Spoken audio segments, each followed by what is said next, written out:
PSSWD is the command to changing user password. The password command changes password of user accounts.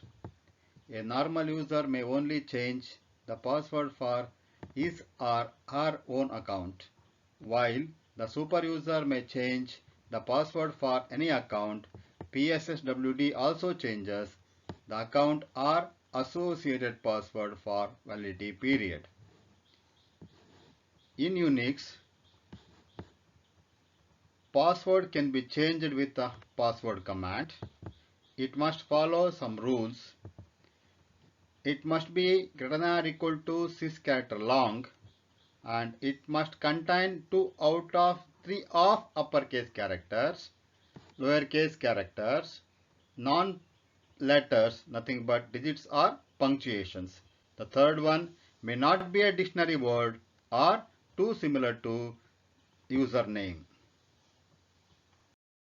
In Unix, you want to change the password using PSS command. Expects the user to respond 3 times. First, it prompts for the old password. Next, it checks whether you have entered a valid password, and if you have, it then prompts for new password. Finally, the command asks for you to re-enter a new password. When you enter the password, the string is encrypted by the system.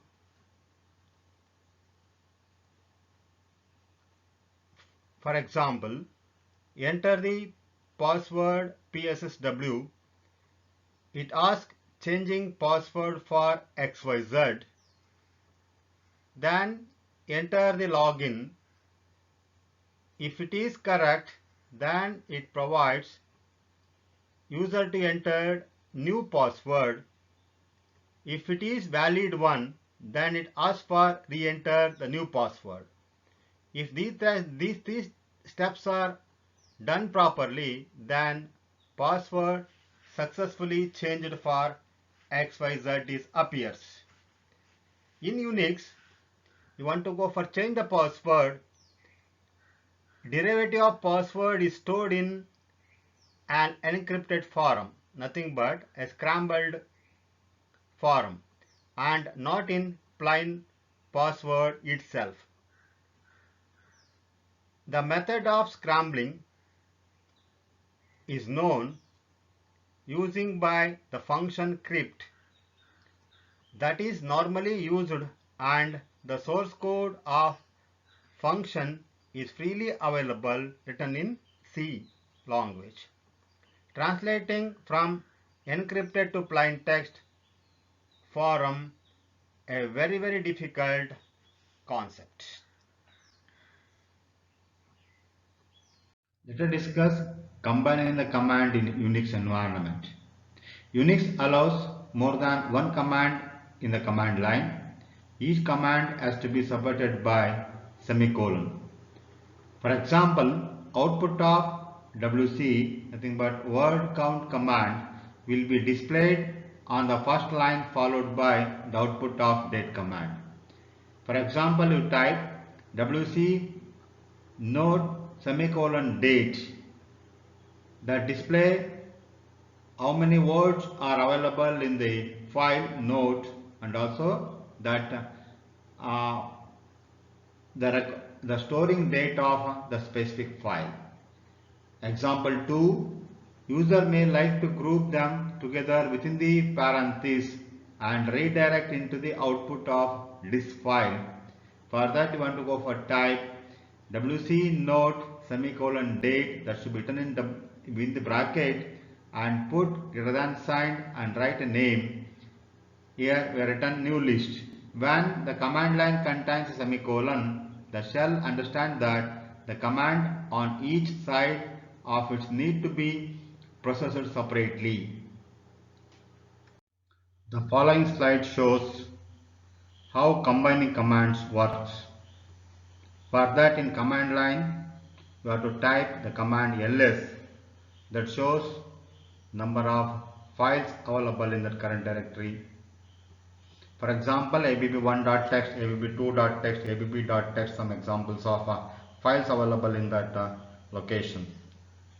Later we want to finding out how many words are available in existing file abb1.txt. For that, we have to use the command cat abb1.txt. You type the display 2 words available in that directory.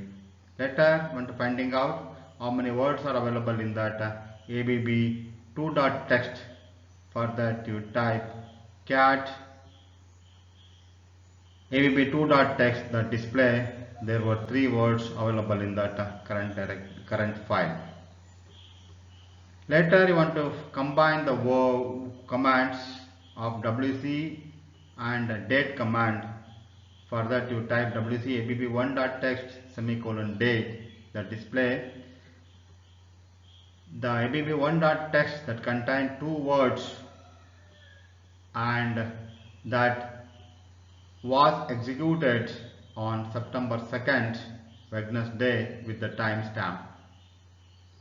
The second example, wcabb2.txt semicolon with the date, that shows this file contains 3 words and that also executed on September 2nd, Wednesday, with the timestamp. That's all. The Unix system is command based. That is, the things happen because of the commands that you key in. In Unix there are 2 different category of commands. One is internal commands, second one is external commands. Internal commands, which are built into the shell, for all the shell built-in commands, execution of same is fast in the sense that the shell does not have set the given path for them in the path variable, and also no process needs to be pre-created for executing it. For example, we are consider echo, cd are some examples of internal commands. Next is external commands, which are not built into the shell. When external commands has to be executed, the shell looks for its path given in path variable, and also new process has to be procreated and the command gets executed. They are usually located in /bin or /user/bin. For example, when you are execute the command cat command, which usually at /bin or executed in user/bin/cat is executed. Another few examples of external commands are ls command, cat command.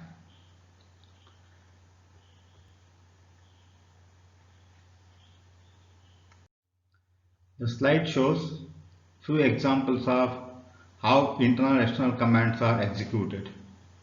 Finally, we want to go for discuss what is internal and what is called external command. The question that when you use command between internal and external command, if of no use caused by uses a command according to need of the problem he wanted to solve.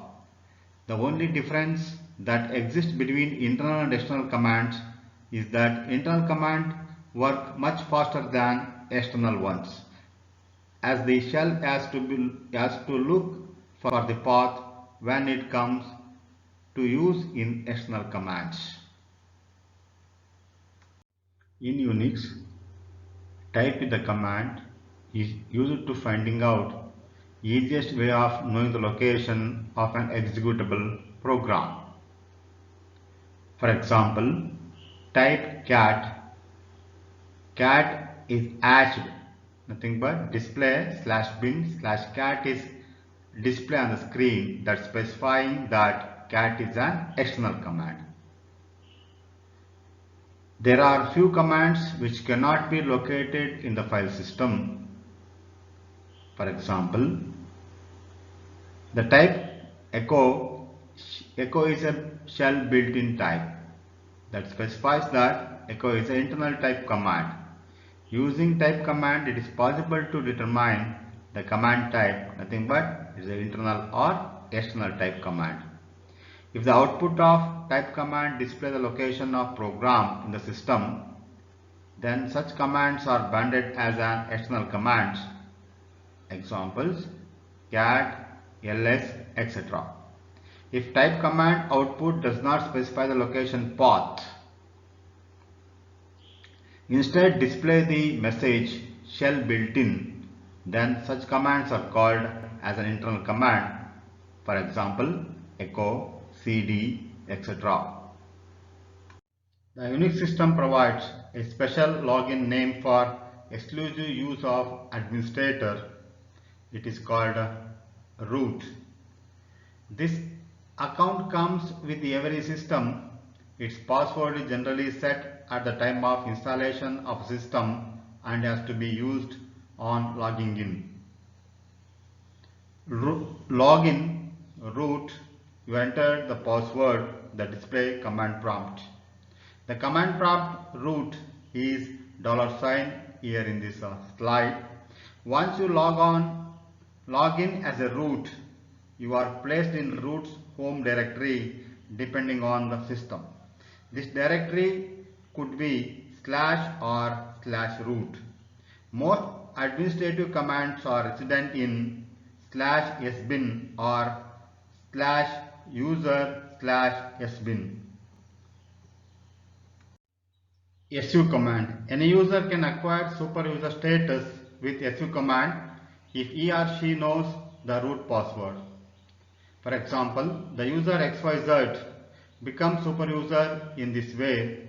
In command prompt, type the command SU and enter the password that shows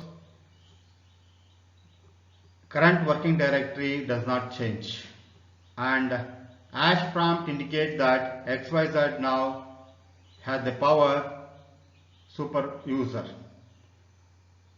To be in root's home directory, on super user login, use su-l creates user environment.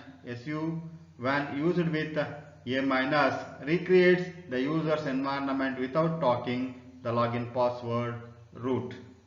For example, su-xyz temporarily creates XYZ's environment. Finally, this mode is terminated by using the keyword exist.